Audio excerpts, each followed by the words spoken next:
Programme features live coverage of an African safari and may include animal kills and carcasses. Viewer discretion is advised. Welcome to a dark and cloudy morning here in the African bush, the perfect weather to start off a live safari journey. This is Safari Live. Ready.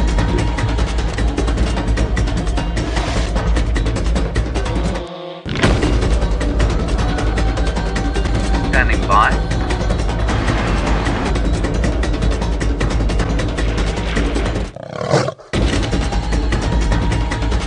Five, 4, 3, 2, 1. You are live, you are live. And a very good morning to all of you and welcome on our sunrise safari. My name is Jamie. This morning VM is on camera with me and we are heading out into the darkness of the morning. We're on our sunrise safari. There is not even a hint of the sunrise on the horizon just yet. I think there's a little bit of lightning off to the north of us, and by lightning I mean lightning as in actual lightning, and lightening as in the sky is slowly starting to get lighter as the sun comes up from the east. We're coming to you live from a place called Djuma Private Game Reserve, which is in the Greater Kruger National Park area of South Africa. So right up in the top northeastern corner of a country that is famous for all kinds of extraordinary wilderness areas, and of course the Kruger being the most famous of all of them. And because this is a live safari, it is interactive, which means send through your questions on hashtag Safari Live on Twitter, or email through to questions@WildEarthTV. And please do send through all your questions and your comments. Yesterday on the Sunset Safari, VM and I were with the little Xongile, Karula's daughter, who is nearly a year old, who I think was actually feeling a little bit under the weather. I saw her throw up twice, and she was eating grass, so I don't think she was feeling terribly well. She was all on her own. I'm not sure where her brother was, and I'm not sure where her mother was, but we'll try and unravel that particular mystery this morning as we go along. And VM and myself, having already raced through onto quarantine clearings, which is the big open area outside of the camp that we live in, VM heard some Impala alarm calling. As we mentioned earlier, this is perfect. Oh, VM, famous last words. That's rain. We were so confident it wasn't going to rain. I should have known. How unfortunate. Uh-oh. It's raining quite hard now. And the light's gone off. Okay, we need to do some frantic covering up because we're caught by surprise. We'll go over to James, safe, snug and warm in his tent. Oh, they love that joke, don't they? Safe and snug and warm, here I am in the tent indeed. Good morning, my name is James Hendry. There you are. Good. And what I'm looking at now is a click beatly. It's in my hand. Unfortunately, it's substantially less impressive than the last click beatly we had, which was about that big. This click beatly is he's a bit small, really. But he is clicking very nicely, so I shall put him next to my microphone. Some of you will be astounded as to where my microphone is. Click beatly. You hear him clicking?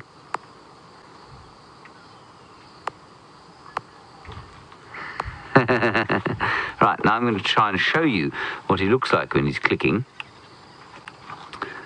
I just need to adjust. There we go. Now watch him there. Exactly the same as the big one we had last week. He's got those sharp ridges. So if you look at the top of his head there, you can see a sharpish ridge, and he tucks that underneath a piece of the sort of protothorax and then clicks it. And what it does, let's see if we can make him right himself. If you come back to me, Kirst, there, you saw him doing it there. Let's see if he can jump upright. Are you ready, David? Yes, James. No, other way. Woo!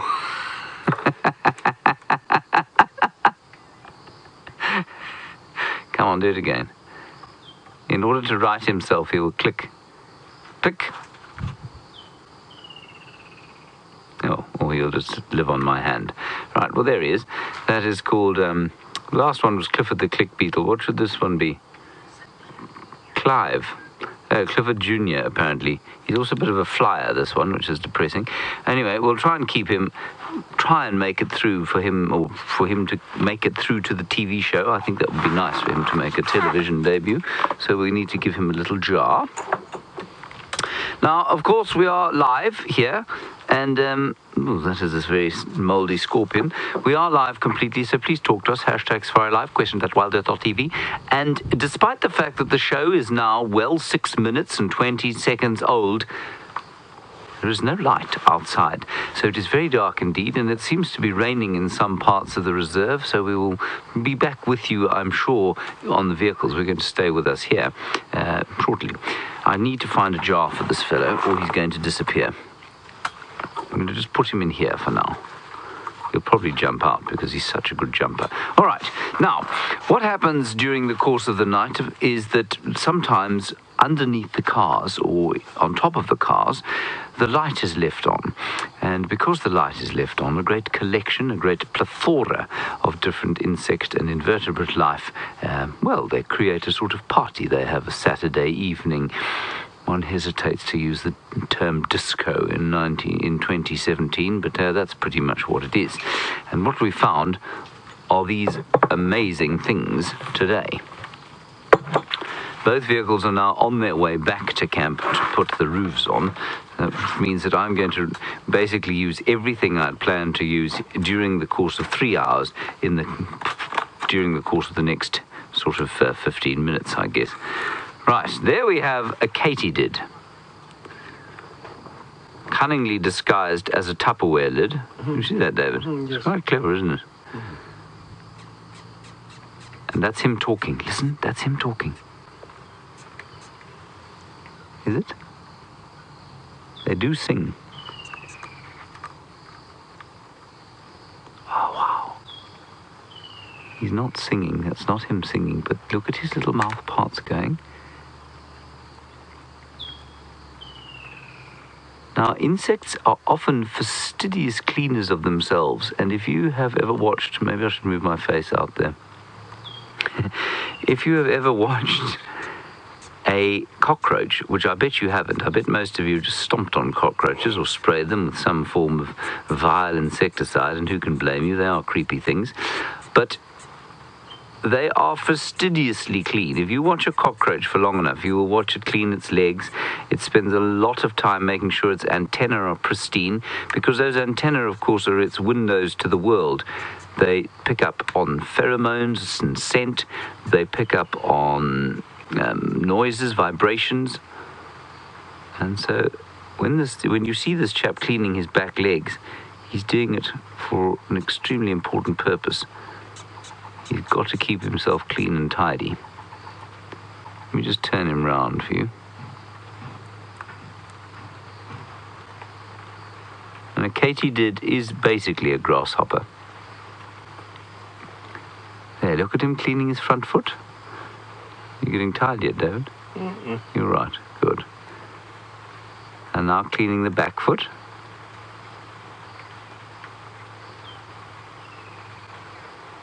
Hello, Sherry. You say this is a lovely shade of green. Well, yes, it is, Sherry. Can I ask you to send through another tweet or email? #SafariLive, question@WildEarthTV. Giving us another word for green, because I struggle with finding different words for the colours. And David gets very cross if I don't use enough colour words. Don't you, David? Yes, I do.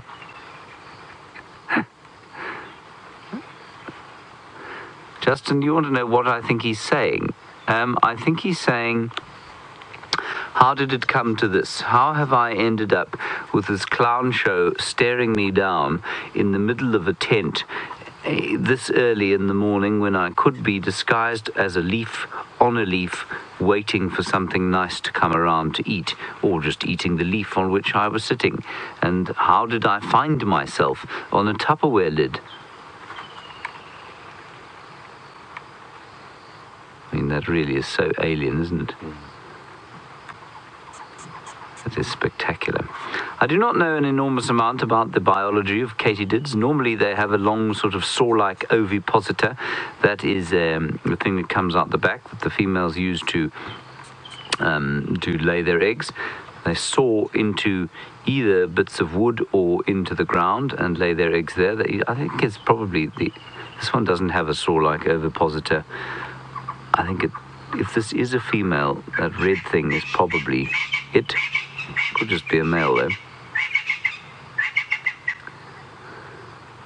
And Neville, you're wondering about the primary predators of insects at night in the bush. Neville, I think you'll find that this thing is eaten largely by things like genets. They will move around and eat them. There are one or two nocturnal birds like nightjars, I suppose, that might catch one of these if it flew over the top of them, but it's unlikely. I think you'll find it's things that fossick around in the branches. Genets will walk up into branches looking around for things like this. A bush baby could easily eat one of these as well. So yeah, probably nocturnal mammals, small nocturnal mammals.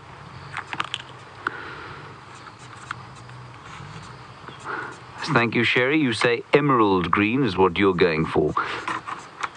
That's good. Emerald green. Ah, Holly, you say mossy green. I like that one too. Thank you very much. And Shannon, you say lime green. Goodness, I didn't realize we had such color aficionados there. Oh, stop fighting.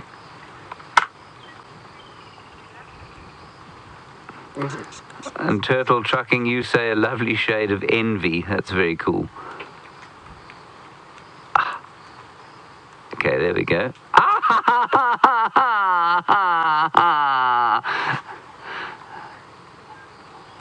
It bited me. It wasn't very sore, but it definitely can bite. Oh, that's so cool. I just want to try and get a closer microscope look at its eyes. Let's see if it'll sit there while I put it in front of the microscope, David.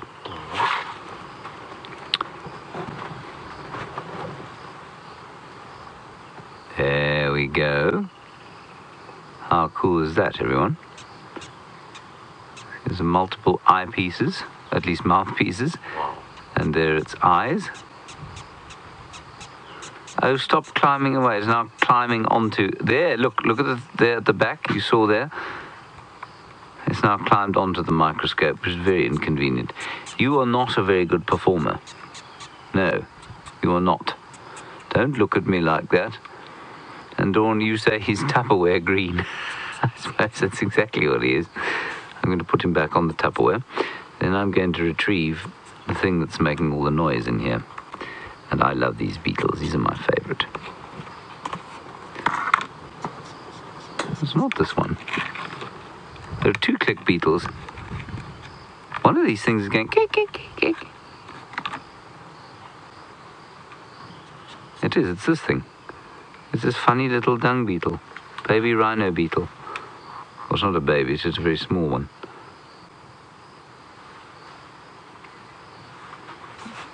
Sorry. Dawn, are there any insects that I won't touch? Yes, there are. I won't touch a stink bug on account of the fact that it stinks. This thing was going... But it doesn't want to do that anymore. So stink bugs, yeah, and many of the insects from the order Hemiptera, I won't touch. An assassin bug, a blister beetle, which is from the order Coleoptera, I wouldn't touch them because they will blister my skin. So anything that can bite me, or that will inject poison into me, or that will make me stink, I will not touch. The antlion we had here just escaped. Now,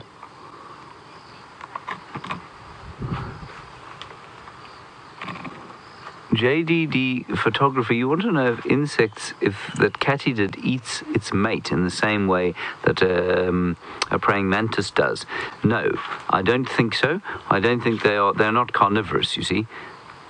Here's another very, very good, well-performing click beetle.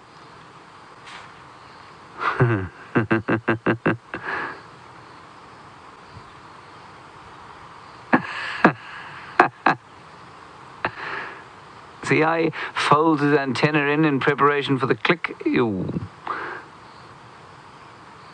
Yeah, we're definitely going to keep him. All right, let's put him back in here. Good. Right, that's all I have to. That's all I had prepared, I'm afraid. Wait, hang on. There's one more thing here. I think that the vehicle should be out at some stage. Kirsten McLennan Smith says they're dilly-dallying. I don't blame them, frankly. And it's raining out there. While the roof is very nice for the cameraman, for the rest, for the presenters, it's really not. Doesn't help at all. Now here we have a grasshopper, and you will notice, because it comes from the same family as the katydids, it looks almost the same.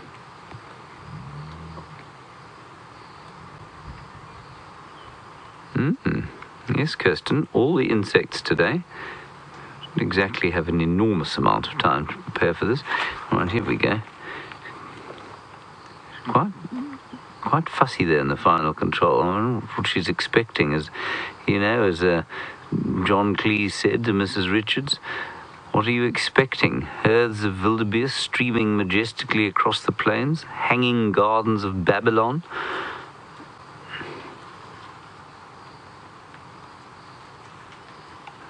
Nice.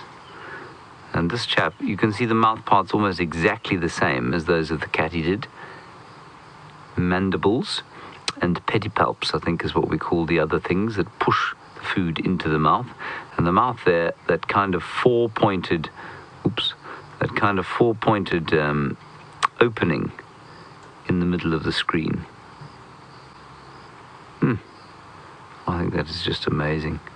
Let's go down his body. Look at his claws. That just helps him to stick on the grass when he wants to stick on the grass. There you can see him breathing, and you can actually see little bits and pieces of his digestive system working there. In fact, that might be, no, his heart runs along the top. So if we were to cut him open along the top, which we're not going to do because he's alive, we'd see his heart. And do you know what I would like to see, actually, are the spiracles through which he breathes. And they should be underneath his, there. You see those little holes? See the little holes there? Above the throbbing bit? Those, as far as I can make out, should be the spiracles through which oxygen diffuses into the book lungs, I think it's got, or into the trachea. I always found the respiration of these creatures quite difficult to understand. Oh, and look at where the legs come out. That is so cool. 6 legs, all of them on the thorax, of course.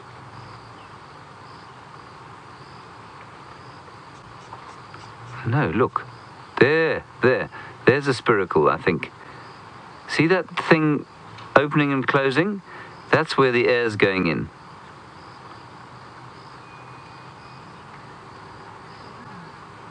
Wow. That is very cool. Unless it's an alien life form about to emerge. Whoops, I've dropped him. Hang on. How cool was that? Oh dear.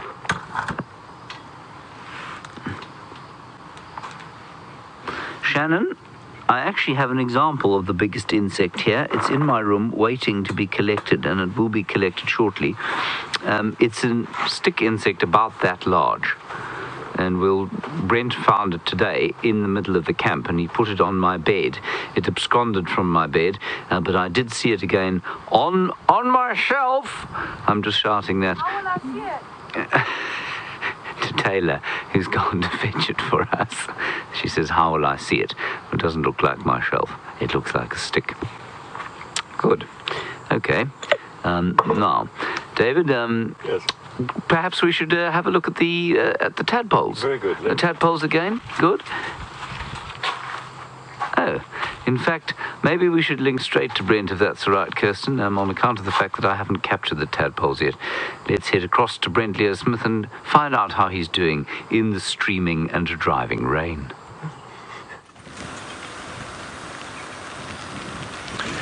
Oh, it is. I turned in from a dark and ominous morning to a dark and wet morning here in the African bush. My name is Brent Smith. I have my good friend Brian Joubert on camera with me. And we didn't think it was going to rain when we set out at about 4:30, but of course that has changed now, and we've managed to stay a lot drier than Jamie, and we weren't very far from where she is, but before the rain started hitting we managed to get our roofs on, and we're going to continue on our plan to look for leopards. We're heading down towards the southern area of Djuma Private Game Reserve, and remember #SafariLive if you want to get hold of us, and hopefully we find something so we don't have to move about in this weather. But of course, great hunting weather for the big cats, so it'll be exciting if we do find a cat. They're probably going to be most active.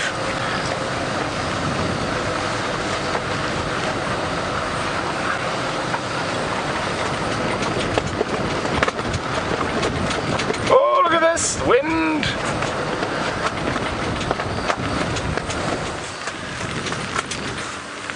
Okay, hang on, Game Drive Radio is calling me. Let me find it. Buried it to... there we go, Jamie got there first.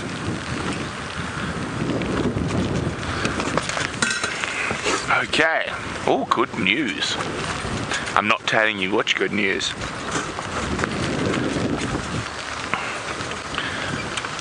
Copy, thanks guys. I'm coming from Philemon's Dip.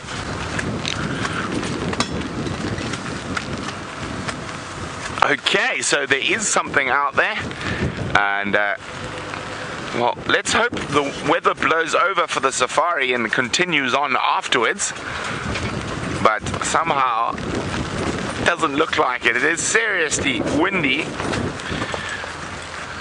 and as I said, we haven't been hit by the really hard rain that Jamie was hit by and VM were hit by, so we're slightly less drowned rats this morning, but we are definitely being buffeted by the wind and the rain, and with strong wind like this, the rain actually comes in quite vertically.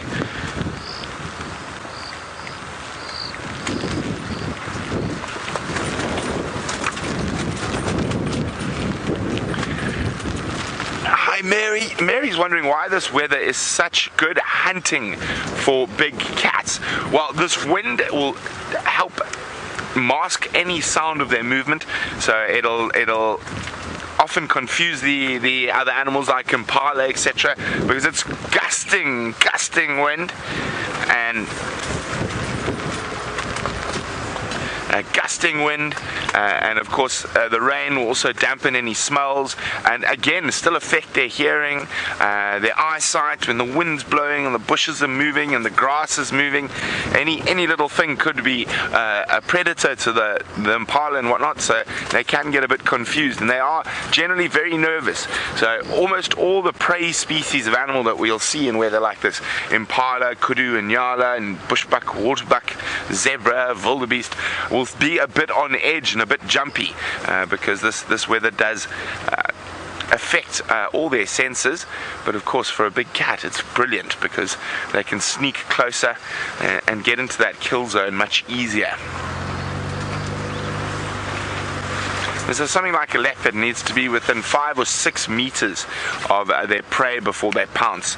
So they've got to be very close, and this weather gives them that, enables them to get much closer than they would on a sort of beautifully still, clear day.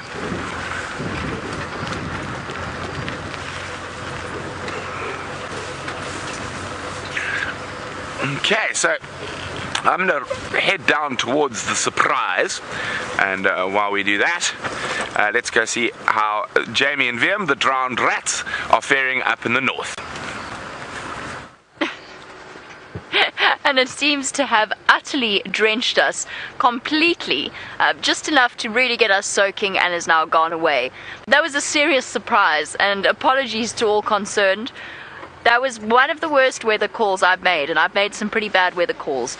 But we all thought it wasn't going to rain, didn't we, VM? It didn't look like rain, it didn't smell like rain. It just came out of nowhere, drenched us, and now it's gone away. But fortunately, if it does happen again, we have our roof on now. We're all safe and snug and sound, or at least VM is safe and safe and snug and sound. Try saying that 5 times fast first thing in the morning.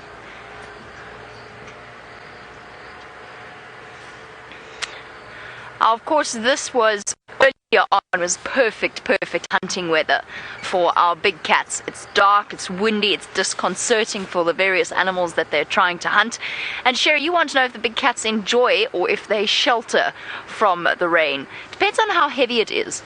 If it's really heavy, you can often see, was that lightning or flashes in front of my house? It was lightning, wasn't it? I thought for a second I'd managed, I don't know, I was seeing spots. What was I saying? Oh yes, big cats. So you can see them hunting if they're hungry, but a lot of the time if it's really heavy rain, then you'll see them go and shelter underneath the guarri bush. And it's always particularly pathetic looking when, not pathetic looking, but they look quite sad when big male lions go and shelter under tiny guarri bushes and sort of shiver down there with their soaking manes.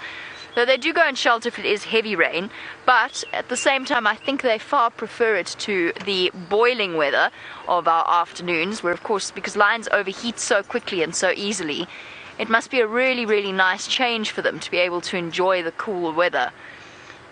And that's why, actually, on that note, that's why I'm going up towards Buffelshoek Boundary, which is the property to the north of us. I want to just see whether or not there's any chance that the Nkuhumas in this cool weather have decided to come back across to Djuma once again. It would be nice. I'm also kind of hoping, by checking the northwestern corner of Djuma, I'm sort of hoping that we might have a chance to see one of our spotted friends. And I'm not talking about leopards, I'm talking about hyenas. I saw their tracks all over the show this morning before the rain came down and washed everything away, including the spider. But I did see their tracks absolutely everywhere, so I'm sort of hoping we might catch them before they return back north as well. So that's my plan for the morning. I was in the process of telling you all that before the heavens opened. Which way to go? We've already basically done that route. Let's go this way.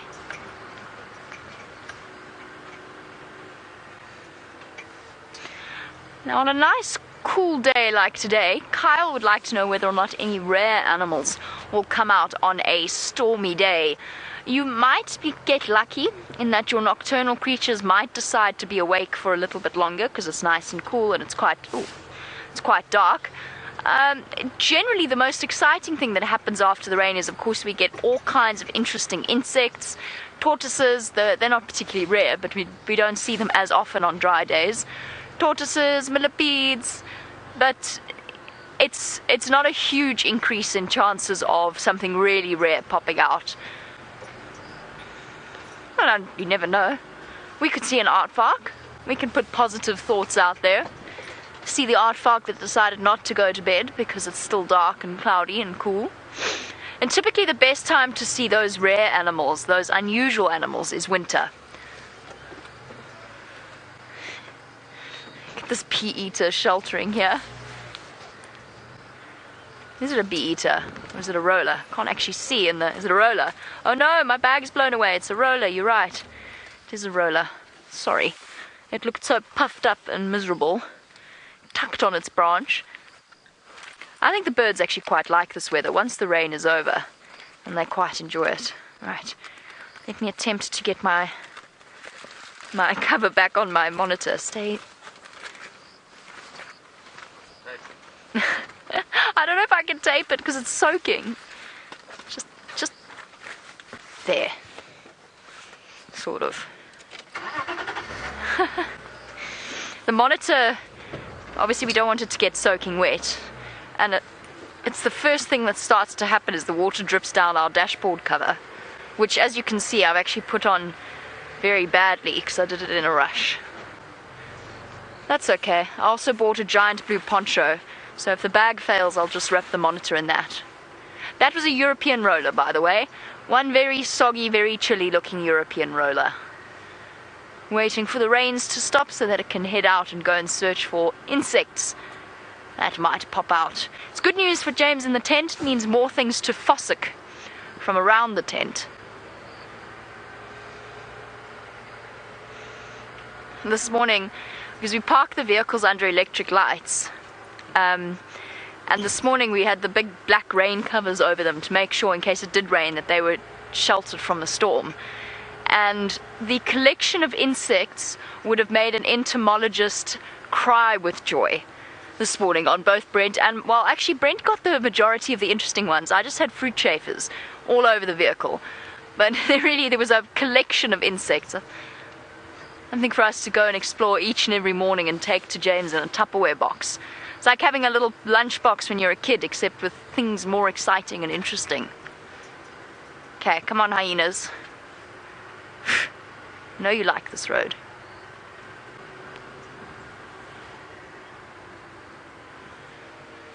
And a question coming through from Sherry, who wants to know whether or not hyena are day or night dwellers. Sherry, they're mainly nocturnal. Most of their activity is around the evening times. You could see them active during the day, particularly early in the morning or late in the evening. And Sherry, I'm sure all of our viewers will tell you that a year ago, the first thing we do on a morning like this morning is go to one of the hyena dens, or back in the afternoon, and we spent hours first thing in the morning and then in the evening watching the hyena cubs come out to play. They are mainly nocturnal though, and they spend a lot of time patrolling outside. We hear them every now and again whooping outside our bedroom windows. Woo! Woo! Which is a lovely sound. It's one of my favorite sounds. Morning, ladies and babies, and presumably a gentleman somewhere in this group. I cannot believe how fast these babies grow. Let me turn I don't actually need to have my headlights off. Oh, there we go. I hear thunder. Now I hear thunder as well. Shame. It would have been a very, very scary evening for these impala.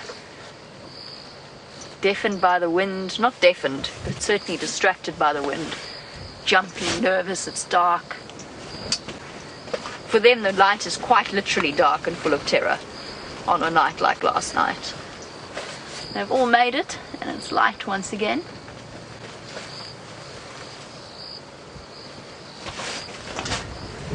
Oh, this weather is not playing around. There's some serious thunder in the distance, lightning, and very skittish impala, who I'm sure are feeling very, very grateful that they made it through. It is truly incredible how fast the babies have grown, but I have seen a few more pregnant females. There's still potential for a couple of late births this year. Looking forward to that. It's always a nice surprise to see one or two newly born impala lambs a bit later in the season. Oh, jeepers. That looked a bit out of place. Hello, wildebeest. Where did you come from? This big grey shape came barging through the rest of the impala. Yeah, you can see how, oh dear, how skittish they are as the wind howls. Brr. Jumpy. Oh, and the oxpeckers are awake already, fluttering about, picking up ticks. There's the big impala ram at the back. And all clustered together, safety in numbers. And this morning we started off looking for whatever was scaring the impala on quarantine clearings. And we could hear some alarm calls from the opposite side. And it basically turned, from what we can tell, it looks like the impala were alarm calling at other impala. Just a sheer panic. So an alarm call for our newer viewers is a sound that animals make when they see a predator. It can be a bark, it can be a snort, it can be different types of calls. But for impala it sounds a little bit like popcorn popping when all of them start to make little barking sounds. We heard that first thing this morning.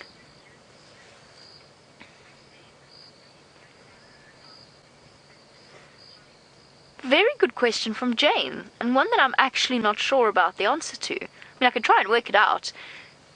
Oh, James, sorry. James, you want to know, look at the little horns? the top of its head? That one in the front has got tiny, tiny little horns poking out of the top of its head. Little male. Already they're headbutting each other. James, you wanted to know what age the babies will start alarm calling. Aw, sweet. I'm not entirely sure exactly when they start alarm calling. I'm trying to think whether I've seen any of this year's babies alarm calling yet. I think I have. So 3 months is probably a safe guess, but it might even be sooner than that. And we've seen how a lot of the different babies display adult behavior. Being chased by a wildebeest. Alright, I'm sure you're all eager to know what Brent's surprise is. I know what Brent's surprise is, and I know it's exciting. Let's go and find out. It is little Xongile. She's still in the area around Twin Downs, and she's out and about munching on some grass this morning. She's probably got a bit of a bad stomach, and it's not uncommon to see the big cats eating on nice fresh green grass. Oh, she heard something.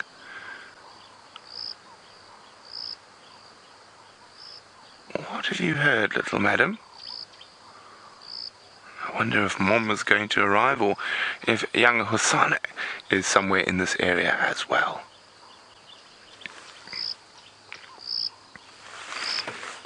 Oh, isn't that beautiful? Hope you guys are getting some great screenshots.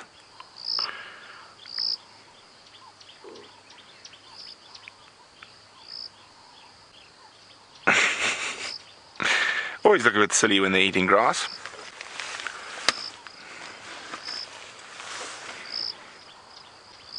Oh, off she goes. And she's looking very hungry.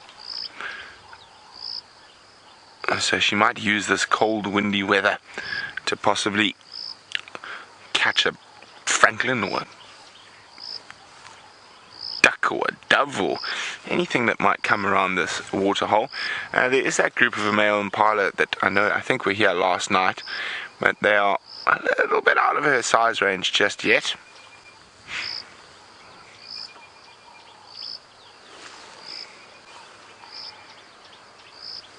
Oh, it's she here.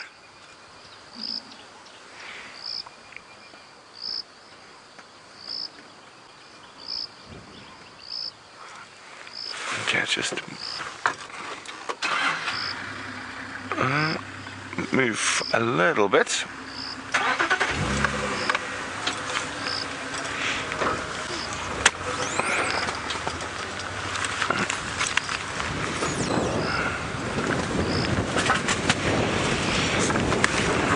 There she is.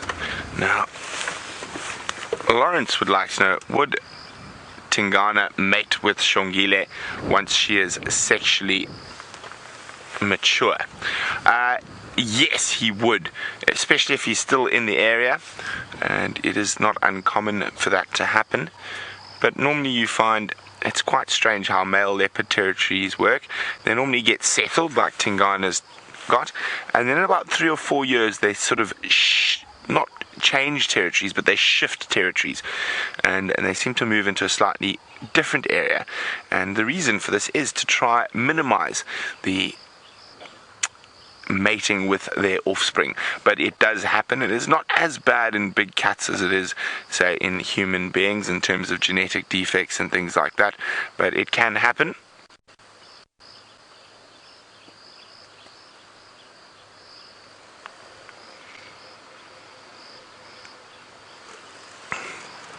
Oh, you can hear the wind gusting. It seems to get stronger and stronger. Hiding up in these little thickets here. Ideally for her, of course, Mom would come back with a meal, or come back to fetch her to take her to a meal.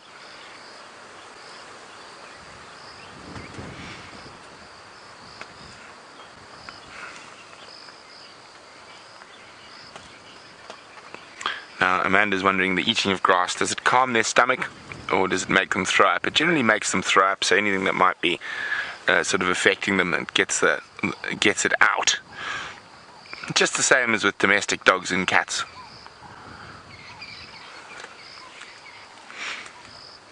She's very busy this morning, looking all about. She spotted something to the west of us. As I said, as we came through to this area, there were some impala there, and there was a bachelor group, no babies, so I think a little bit too big for our young princess. Remember the hashtag Safari Live on Twitter if you've got any questions about this incredible cat.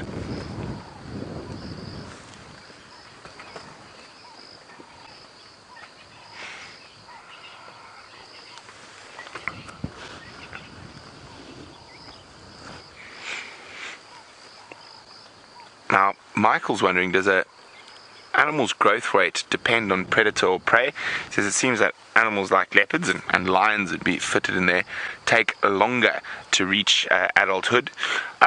Yes, they definitely do, and there's a very good reason for that. In a lot of cases, the predators have a longer lifespan than, say, an impala, and as impala need to get, because they're so fed on by everything, they need to become adults very quickly. And I mean, females will start mating at 2 years, 3 years, but they don't really last longer than 5 or 6 years in the wild impala. Where there is a leopard, a female, 15 years, male, 12 to 14 years, just depending. Of course, there are exceptions to those rules, but generally, the prey species will grow at a much faster rate. If you look at all the long-lived animals, they take a much longer time to mature. Now, it's not only predator and prey, because if you think about hippopotamus and elephant and giraffe, they all live quite long times, and their babies take much longer time to develop. Now, once those babies are born, of course, they have a much higher success rate of survival than, say, an impala or an inyala or a bushbuck. Oh, off she goes.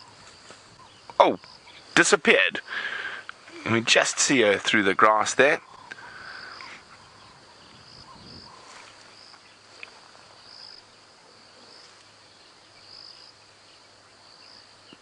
Now, in an area like this, quite close to water, and there's quite a lot of little pans around, she could very well be hunting for cane rats or voles, or not voles, what are they called? Vole rats or vole, yeah. So she could very easily be hunting for rodents in these thick grass, especially close to the water.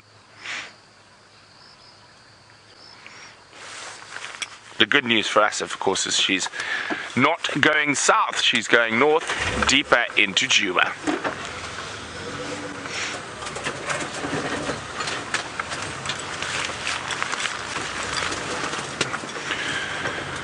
So while we get ourselves in a better spot with the young princess, let's go back to the highly entertaining Commander Bond in his warm, dry office.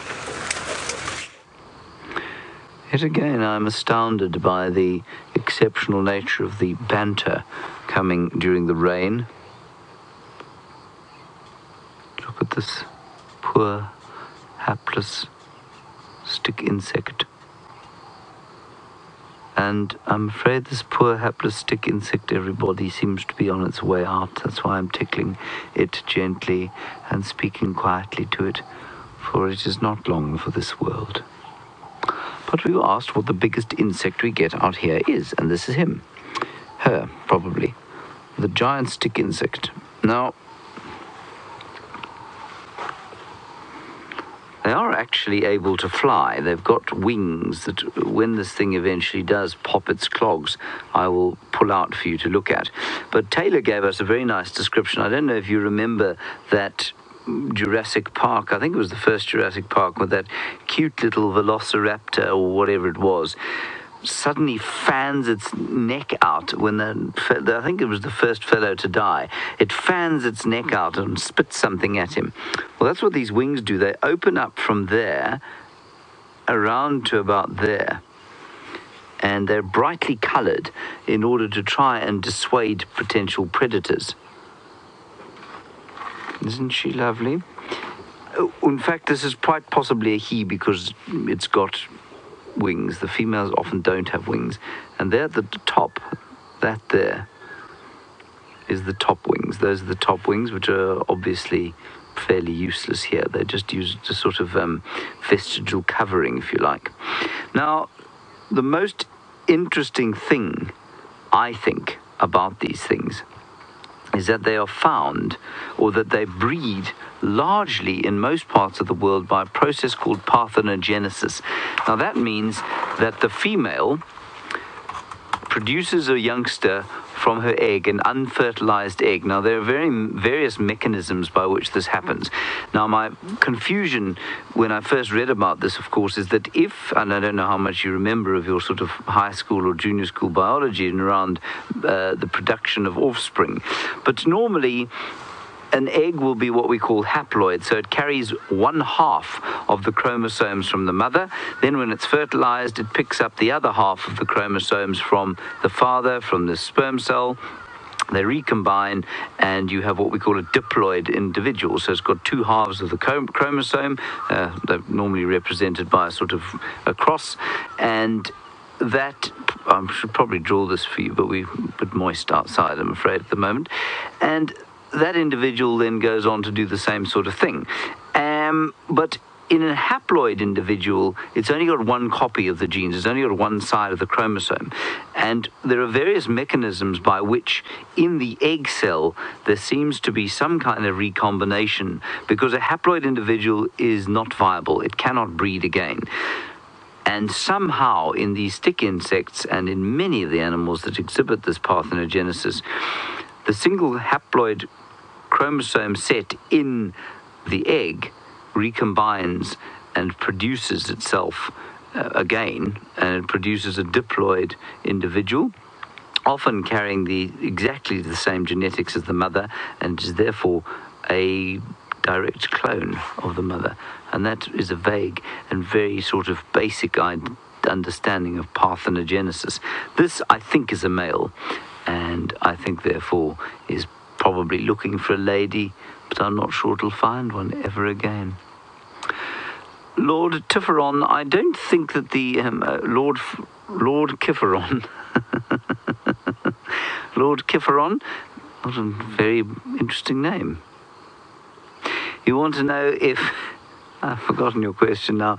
The wings used for courtship? I don't think so, no. I think they're probably largely just used for defense. When they flick them out and they're bright red, and then they can fly away. But they might be used slightly for display. I don't think so. These are the antennae. These are the front leggies, the middle leggies, and the back leggies. Now remember, on an insect, the legs are attached only to the thorax. So if we look here at this fellow, this is really quite interesting. What we've got there is the head. You can see where my baby finger is. And then the first segment of the thorax, which is quite a short one. Then a longer segment of the thorax, which is a longer one. And an even a sort of medium-sized one of the thorax there. And the abdomen is this bit here. And normally they have 11, but I can see this one doesn't have 11 segments. 1, 2, 3, 4, 5, 6, 7, 8, 9, 10, 11. Interesting. Larry, you want to know what it eats? They are entirely herbivorous. They do live in trees normally. This one is going to live in the tent for the rest of its days, or day, should we say. I'm not sure that it's going to make through the next 24 hours. I'm hoping that I can shake some life out of it into the TV show tomorrow, but we'll see about that. And they eat purely, they sit on trees, and they eat purely vegetation. Oh, this chap really doesn't feel good, does he? No. Now, I'm often asked by people when I pick up insects, am I not afraid of them? Do insects not give me the heebie-jeebies? And my story is always that when I arrived out here, many moons back, some 15 years ago, no, 17 years ago now, they did. Every insect that flew into my face, I was convinced was going to devour me from the inside out. And that was because I just didn't have experience of them. I had come from the city, the sheltered life of a guitar-playing individual in the city, and I didn't know about insects and things. And one of the insects that terrified me more than anything else was this thing called the red driver ant. Now, the red driver ant has got I don't know, there's something about an animal that can't carry its own back end that makes me very squeamish indeed. So if I put it down, let me put it on here, David. So let me move a bit so that you don't have to stare at the screens. There's something about an animal that moves the way this thing does, with its sort of backside sticking out, that makes me think it might be able to either bite me or sting me horribly. And then I was under the impression that the red driver ant was in fact a biter, and it has got some tremendous mandibles in front that looks like it could do a human being some harm. But I have been fighting with this chap, or sort of wrangling him if you like, for the last hour or so, and he has yet to try and bite me, despite his fearsome mouth parts, which I will try and show to you underneath the microscope. Gosh, there is thunder all around us.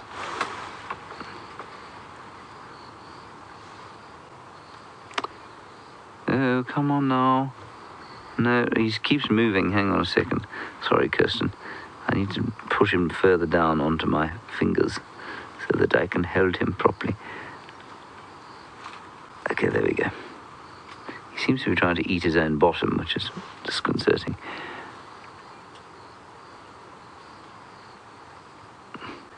Right, there we go. Now, those black bits there are the mandibles, and I just wondered, there, you can see the spikes on them. I mean, that is a substantially vicious mouth part, and I don't know why it is that he's being reticent about driving it into the end of my finger as I hold him. Ooh, but he isn't. He's not biting me. And I've had many of these things in my room. This was the prime kind of insect terror of my early guiding days. Now, I'm going to try and find you a picture of the one that does it to me at the moment, and it's something that is called a ship timber beetle. And a ship timber beetle is a fairly vulgar thing. It cannot carry its own abdomen, and it flies around with a sort of flappy... I'll see if I can find a picture. I don't know if they have one in this book, but it's got this sort. It's got these sort of. It's got a long abdomen that flaps underneath it as it flies, with two sort of tails, and an insect like that I really will struggle to hold. Let me just quickly look it up here. T for timber. Oh, I don't think it's actually in this. It's not in this book. I will have to find it for you at another stage. Perhaps I will find it on the internet. As you're all on the internet, you can just Google ship timber beetle, and you can yourself at what you see. Okay, good. Right, well, we'll find something else in here for you to look at now. Here we have a yellow commelina. And I heard a long and involved story the other day about why this thing is called the wandering Jew, and it made a lot of sense until I realized the chap wasn't in fact talking about Jew at all. He was talking about dew, and it was about I don't remember who this was. It may have been it was Tristan. There we go. And he says because it catches the dew. And I now need to check up if it's a wandering Jew or it is a wandering dew. I'm pretty sure it's a Jew. And therefore I remain confused as to why it is called a wandering Jew, as opposed to David a wandering Gentile, for example.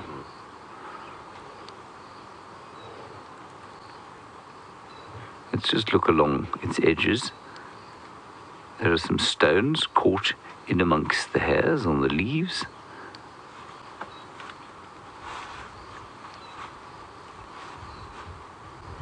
I'm just hoping we might find a little insect along here somewhere.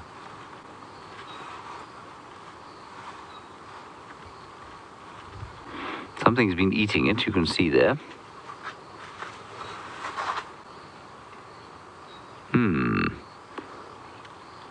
Very nice.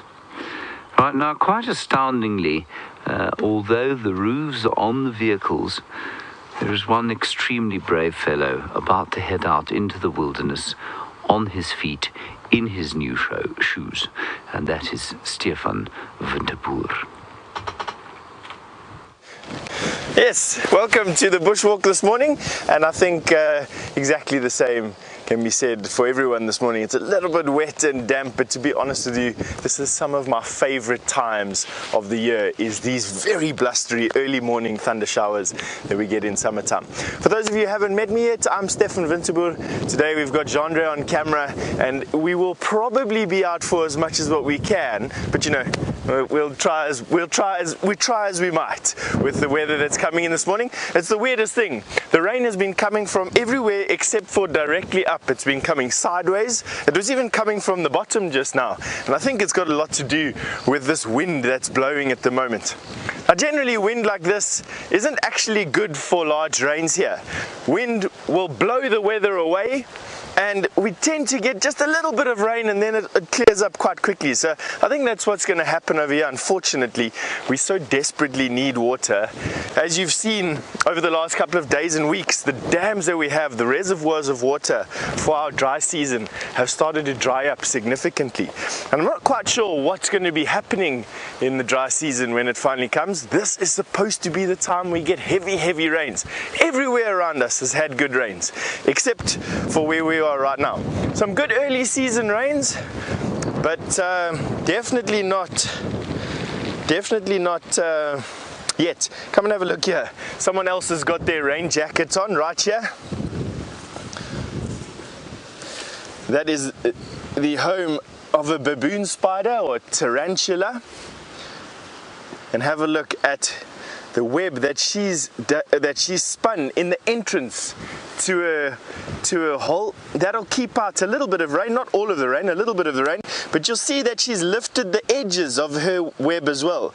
This is a particular trait of the horned baboon spider, and as far as I can see, the only advantage of something like this is the fact that the water will run past the edges, not in to the nest. And so what she does is she's given herself a little bit of a rain lip, and it allows the water then to drain past and not into her web, plus the covering on top of the web over there. That silky covering is enough to keep out the majority of the water. Obviously not deluge size or any hailstones or anything like that, but I think this is a very clever design for this particular spider. It's the only one of the baboon spiders or the tarantulas that I know of that give that raised lip, is the horned baboon spider, endemic to this part of South Africa, and on the, not the endangered species list, but the threatened list. The international pet trade has damaged these species, the number of these species left in this area. People are keeping them as pets with this rising trend to want to own everything that's wild in this world. And they're digging these tarantulas out and selling them all over the place. You can find them everywhere, and distressfully for me anyway. Now we've got some rumblings of some thunder, but coming from this side there, and you'll see that although above us the clouds seem pretty patchy, you can see that it's pretty uniform grey, but there where you're looking at the moment, you can see that we're looking above this band of cloud that's busy blowing across well, from our south, which is where we get most of our rain from, to the north, and it's bunching up against the line of hills that we have in the distance, probably about 30 miles or so from here. And it's there that I think the clouds are starting to churn with one another. Of course, the water particles rubbing against one another are creating static electricity that's discharging in the clouds, and that's what we're hearing as thunder, is that rapid expansion of air around static electricity discharges, and that's what makes that noise, that rumble. Alright, and on that, and I think we're going to just walk around quarantine for a bit, just in case we need to head for home. We're going to be sending you over to Jamie for an update. And we're sheltering in this gloomy weather, and while Stef's been entertaining you out on foot, I've also been out on foot briefly. I went for a little bit of a stroll because we found a mysterious mark in the sand. Oh, sorry, VM, I didn't realize I'd put the pole so very awkwardly, so that you can't actually see any of it. My mistake, hold on. Sometimes these roofs take getting used to. Right, obviously I've driven over it a few times, given my state of confusion, but there is a drag mark on the ground here, which immediately got me very excited, thinking that perhaps there was a leopard hiding out in the guari bushes just off to my right. There isn't, though. I've checked all the way around. I have searched absolutely everywhere. The drag mark sort of disappears in here, and there's nothing remaining. The only thing we can find are lion tracks in the mud, which makes me wonder, I can't work out why a lion would have dragged something away like this. That's what I can't work out, is why it would have dragged something like an impala, because a drag mark that size is sort of impala sized. Why would it have dragged it? But it's the only conclusion I can come to, because there's nothing left of whatever was killed and dragged along this road. Absolutely nothing. And I can actually see now from this angle, which I couldn't see before,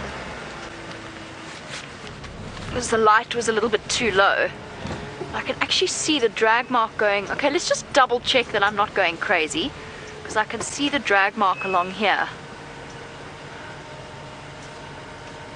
It goes like this. Perhaps there is a leopard hiding underneath the bush that I missed. I've done a full circuit of this area. Now where's it gone? Hold on.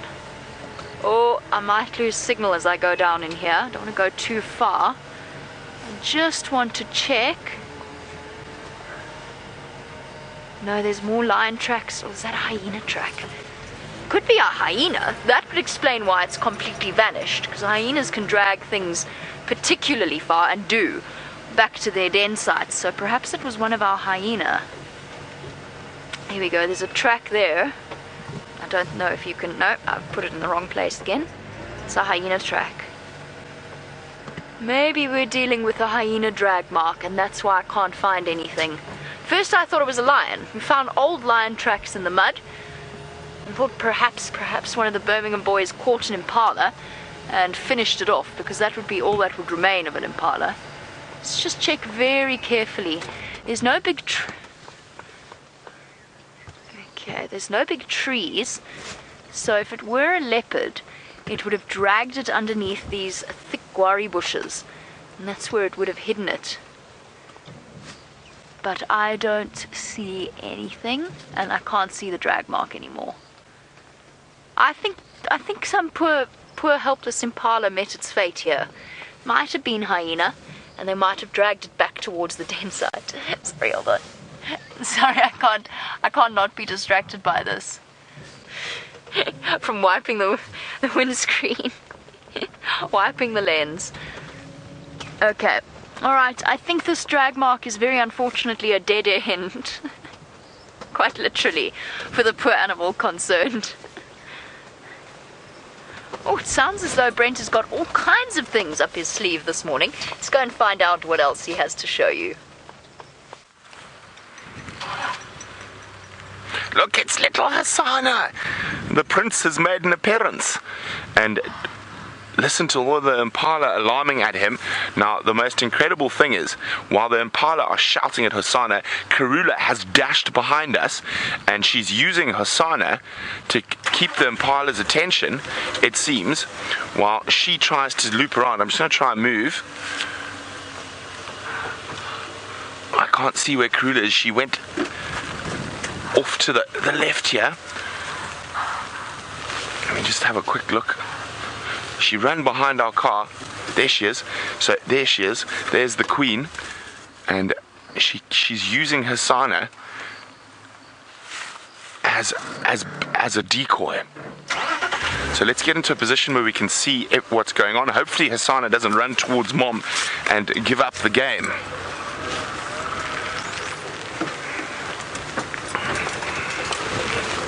So, oh, here comes the rain again. So I'm going to just try to get us into the best spot where we can see what's going on. The impala have run off already, but Karula is still on the stalk. So we got Hosana, there he keeps moving, and there's Karula on the opposite bank heading towards those impala. Now he's lost his mom, he's walking back to where she was going, ow! There disappears Karula. Okay, let's just... I want to get on top of the damn wall quickly, in case she gets an opportunity to have a go at those impala. Hosana's walked back to where he last saw his mother. Oh no, she's stopping now. She's come out into the open. Silly boy, I'm over here. There we go. He still hasn't seen her. He's walking in the opposite direction. Now, I wonder when little Xongile is going to come join the rest of the family. There we go, you can see her calling. She's going to be a bit far for us to hear.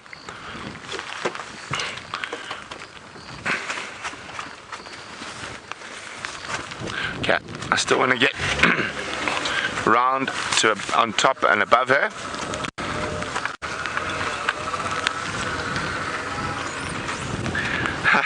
Anna Marie says we're on a royal roll this morning. Ah, there we go. So Hosana started jogging towards where Karula is, and I want to get back there in case Xongile joins him and her, of course. Oh, hold on, bumpy bump. It could be quite a really nice interaction, and because I don't think Xongile has seen these two for a while. Oh, here comes the rain.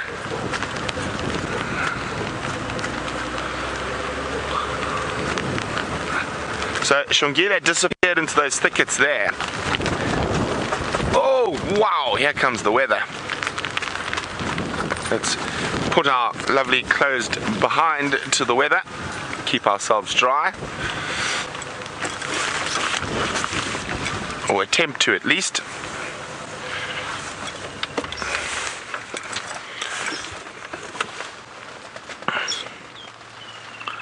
Hello, Mom.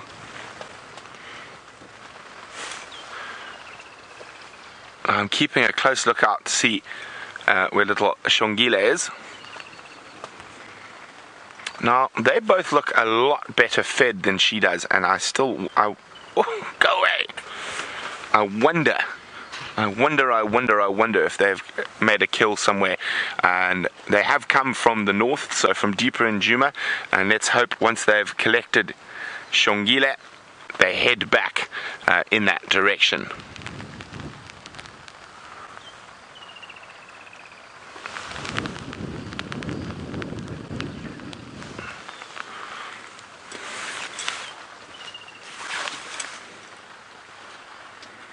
Now she seems to be looking for Xongile. See her just looking around. Now the last place we saw Xongile before she dashed into a thicket was no more than about 50 meters from her. Although it looks like she's going to go for a drink as well. Let's just move forward a little bit. Get our bull bar out of the way.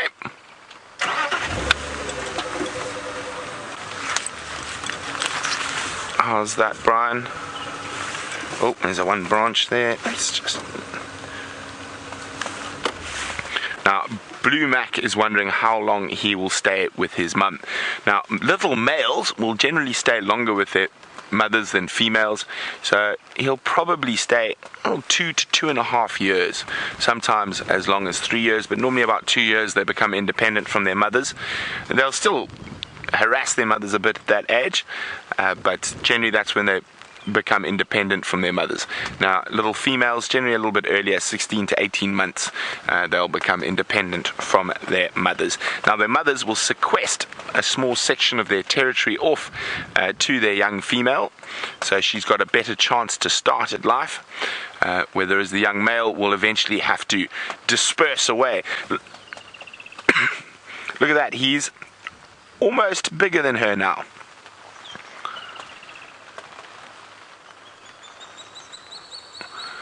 Michael was asking whether he's bigger. I think. There we go, calling for Xongile. Hopefully she heard that. I'm keeping a lookout to the area we last saw her. She should come dashing in.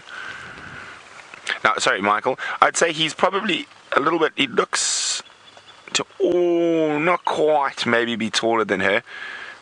He probably weighs a similar to what she does, but it'll still be a while before he reaches the same size, or actually really takes over from her. Sorry, not a while. It should be, I'd say in the next month or two, he will be definitely bigger than her.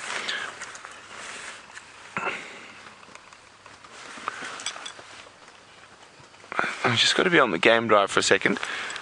Station on Gary Main coming.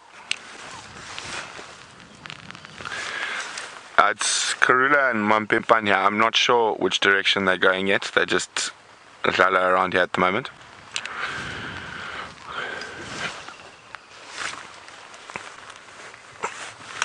Static at the moment.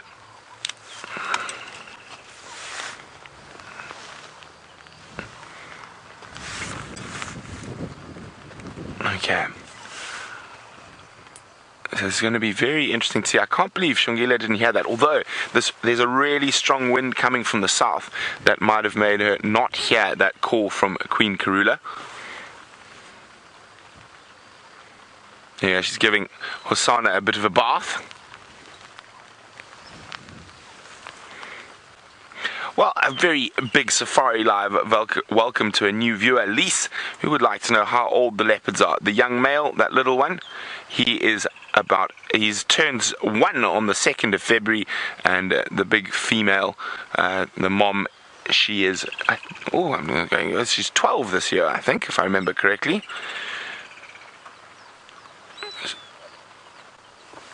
Now I'm trying to see where the missing little Xongile is, the little female. She is around here. Oof, thunder. And in the north, we don't often get rain from the north. Oh, have you spotted Xongile? Oh, that far away. There she is. What are you doing down there, you silly muppet? She's looking for Mom. And she's gone to where Mom came from. And that's where Hosana and Karula appeared from. And it looks like they are going to go towards her. Good spot, Brian. No, silly, you're getting further away. There we go, Mom's calling. Okay, let's catch up with Mom and brother.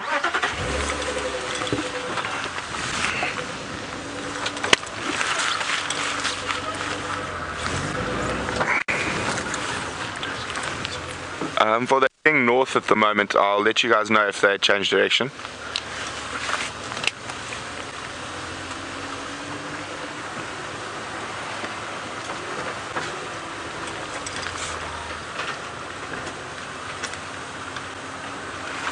Okay, here we go. We're about to see the reuniting of the leopards. So it looks like little Xongile over there, and Karula's just off to this side somewhere. Oh, we're going to run away again. You're going to run too far again. Karula's just called. And there goes Xongile running towards her mother.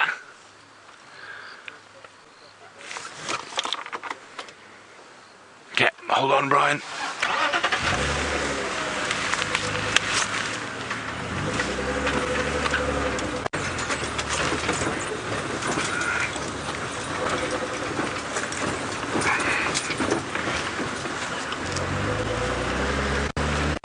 There we go, they have reunited.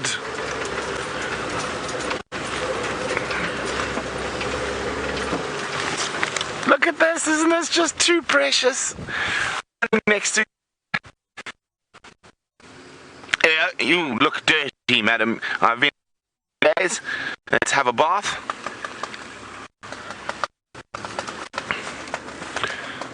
Station standing by in Gary Main. These Ingwers are heading north.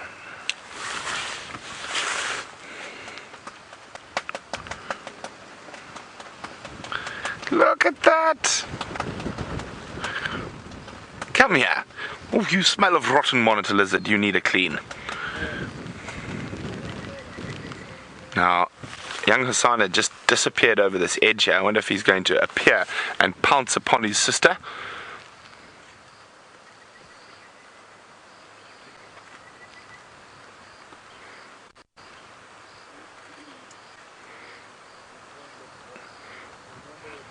Okay, now I'm really hoping she's made a kill and she's going to lead us back to there.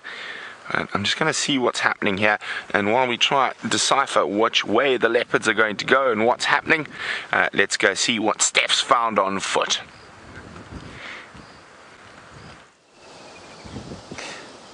It's a very peculiar trait of the deer or the antelope species around this particular area to clump together on the middle of open areas, in particular on tops of the hills during a thunder shower or during heavy rain.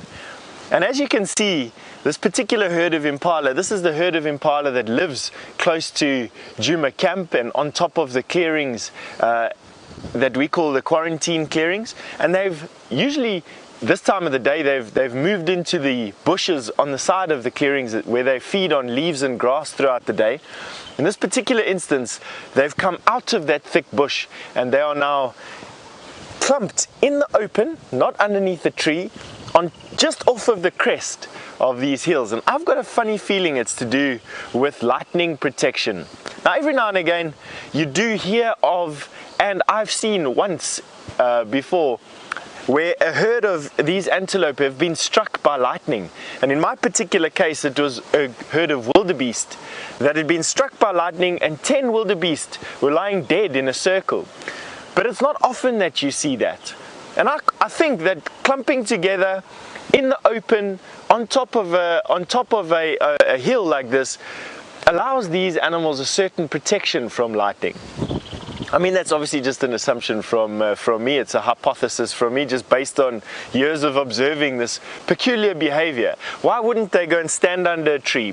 Why wouldn't they be in thick bush? Why do they come onto the open? Could also be, and I mean, this is just following up on Brent's story today from those leopard.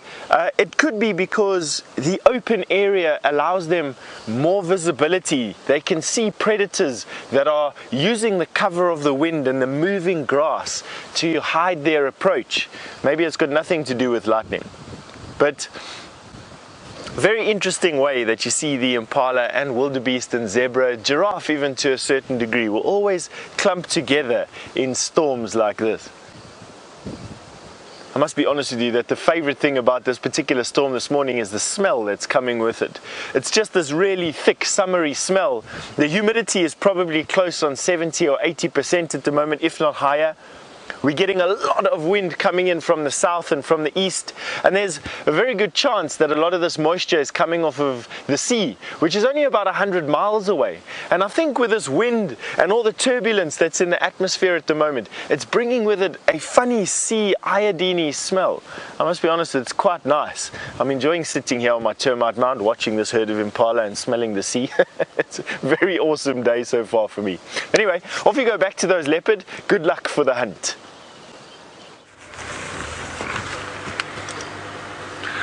Well, excellent news. I was really worried that those leopards might head south. We're right next to our southern boundary, to an area we can't traverse, but success! They have headed to the north, and I'm pretty sure Karula's got a kill somewhere and she's taking them back. Brian, I think this is a killer bee moment. Oh yeah. Killer bees! Killer bees! So you can see them just in front of Taxon's vehicle there. And so you'll wonder why we are behind the other vehicles. So what happens is we take turns following the animals, and we will get our turn in front as well, just so we all share and are gentlemen about it.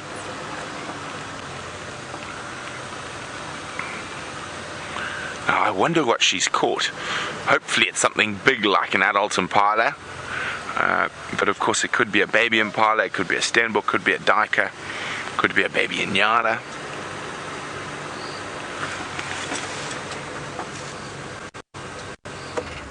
Here we go, there they are. Look at these two lying in stalk for each other, cub on cub. Oh, look at that! Oh, that was wonderful! What an incredible little leap that was. Little Hosana looking like he got caught out by his sister. Off they're going to keep moving down the road. And you can see how they don't she's in ambush. I didn't even see her there. That was wonderful. Now, we are about to go into a little break, but I'm almost certain that these leopards are leading us back to a kill. So join us just after the break to find out what Queen Karula caught.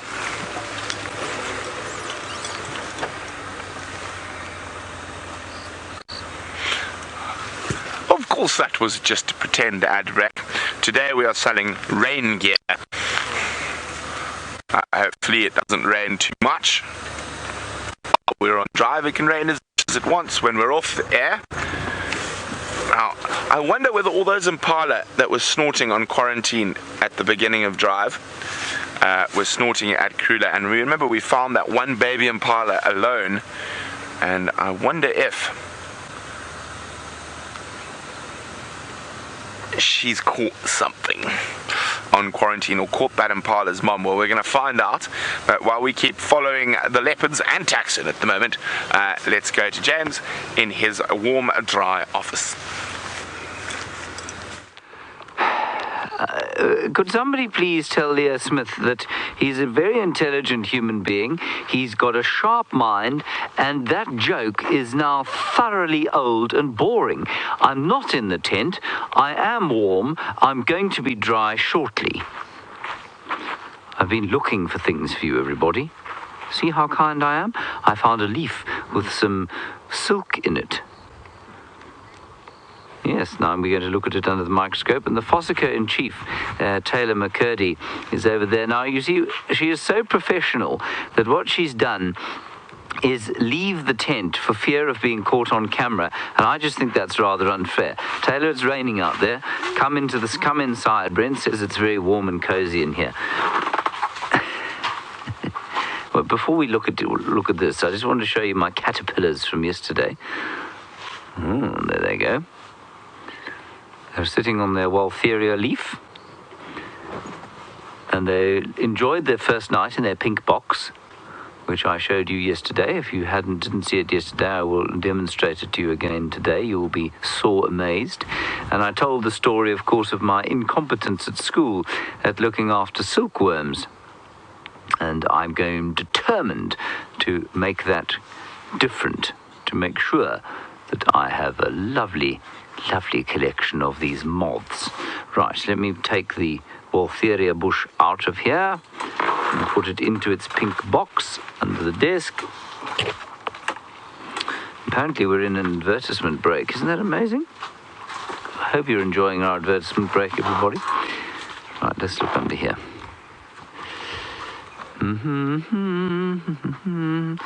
Now, I can't let go of it with my hand on account of the fact that there is a driving wind. Oh, there is the silk. So we'll just get a different depths of perception there.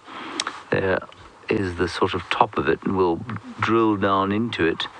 But something has created this silk in here. And whatever it is, I don't see how it can't still be here. Can anybody see anything in here? I can't. See how it's caught all the silk, or caught the water? And wasn't it amazing? And I think pretty much, very much like that baboon spider, that two-horned baboon spider that Stef showed you the burrow of earlier today. It looks completely dry inside the bottom of this leaf there, and the silk has kept everything off. And I wonder if I can't turn it slightly, just see if we can't look in there. No, whatever made this seems to be AWOL. That little orange thing there it could be the spider. I'm going to leave it there on the spider and see if something doesn't emerge. I think that orange thing could be the spider. All right, everybody, we're going back to television now. You ready, David? Yes, James.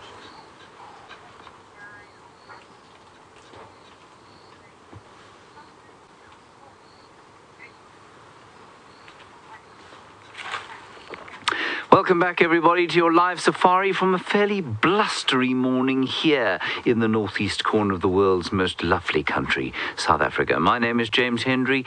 Jamie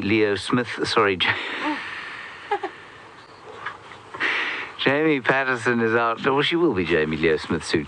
Jamie Patterson is out looking for things on the northern boundary. Hopefully some lion tracks. Brent Patterson is down to the south of the reserve with the royal family of leopards, and Stef is about to get his balding pate very wet indeed. The rain is driving in. Hashtag Safari Live is how you get hold of us. Ask us any questions. Send us any comments you'd like to. And that is the end of the introduction. Good. Okay, I'm going to take this out from here because I don't think... It's starting to rain now quite heavily. I don't think that whatever built this is still in residence. But silk, clearly, if you're little, a very good way to shelter because it catches the water droplets, and because it's really quite finely woven, it seems to be a good place for something little to hide underneath the water. Somebody not very little in the slightest. Brent Leo Smith, who is in his cold, wet, and miserable Flintstone mobile.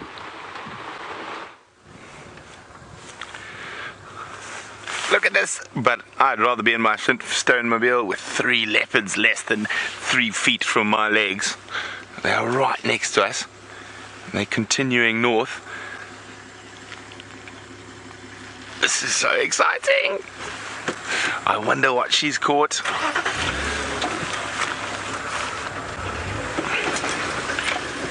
Okay. We just shot around the head to get that perspective of them walking past us.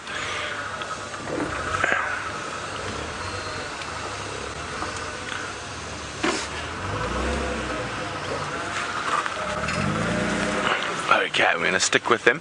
Now, oh, hang on. Maybe their kill is around here. So some of them seem to be going down towards the Mawati River. I can't see where Mom is, whether Mom's continuing along the road or she also heading down towards the river.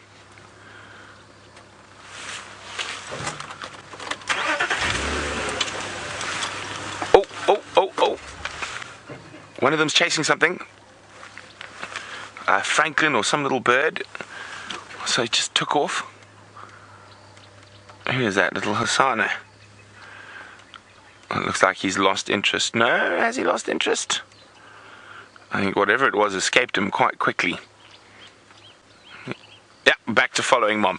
Okay, while we keep following the royal family of Djuma, apparently Viam and Jamie are still in the rain. I don't know where they find it all.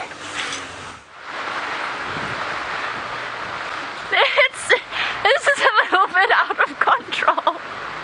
I'm just trying to get us home, but I can't see the road. I think it's there somewhere. We're desperately trying to. Oh dear, I think home is somewhere this way. The water's pouring in. I'm trying to get us home, but I can't close the front properly. It's stuck. So I'm having to sort of hold it. It's really billowing. The cable tie has come off. Oh no, it hasn't. The cable tie hasn't come off. Okay, the road's there. The road is basically a river. And I think this is the deluge. Stef, your deluge has arrived. It's really cold. I'm really cold. And I can't see the road. And the covers are blowing. And we might find ourselves off the road at some point because I'm pretty sure the car's about to take off. So I'm really glad I had the foresight to leave my phone behind because I think it would be dead. Okay, we're gonna try and get home somehow. Jeepers! We're gonna try and get home. In the meantime, we'll send you across to James, who must be having similar problems. We're having such a rough time in here. I've had to close the side down. I got 3 drops of water on my back. Look, see? 3 or 4 drops of water. It's much harder here than it is for Jamie there driving around in the Flintstone mobile. Obviously it's not, that's rubbish. In fact, I so wish that we could follow the narrative of Jamie getting home, because I'm watching the screen of her now. The poor girl is in a rather miserable state. There she is.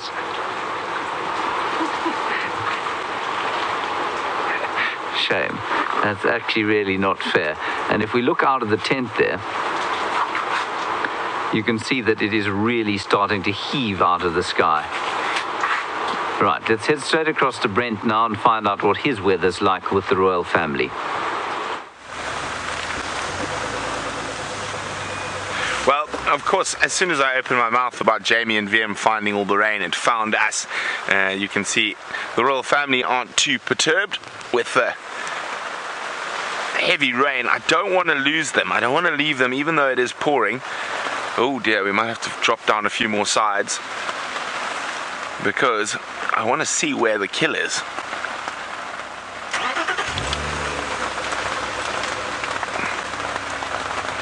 Hosana looks like he's got the sneezes.